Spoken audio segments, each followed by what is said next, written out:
Well, I want to get to your TEDx in detail, but you just said something that struck me during that time period.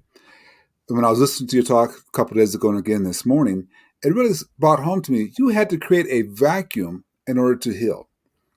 Would you say that's right? Am I Well, kind of off track? I don't know if it was a complete vacuum, but certainly space. If we talk about if Okay. you're talking about a vacuum, we're talking about space.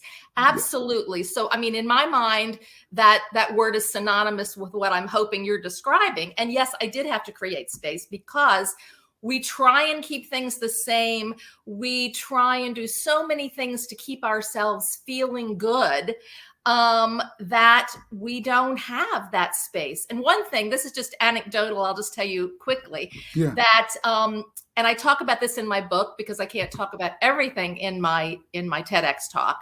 But one Exactly. thing that I started to do too, which went along with the whole program of just trying to keep things as they were, was whenever I would have that space, that uncomfortable time when, let's say, the kids were with my ex, I wanted to fill it up. I did not want to be alone. I wanted to find new friends. I wanted to go out. I wanted to do something because that space was uncomfortable.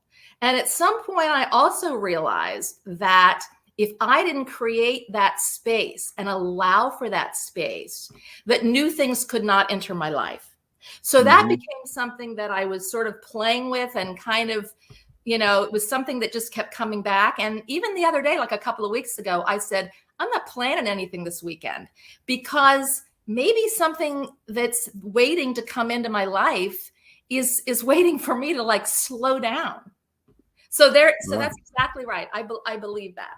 Okay. And yeah, there are synonymous because that's space. A vacuum to me is kind of the same thing. You create a vacuum, create space, something else worthwhile fills a spot. So I like that. And I'm glad we're on the same page there because I really got that from your talk that day. So, Glenn, if you're going to let this divorce issue go by you, create the space so other things can take over. So I think that's very good.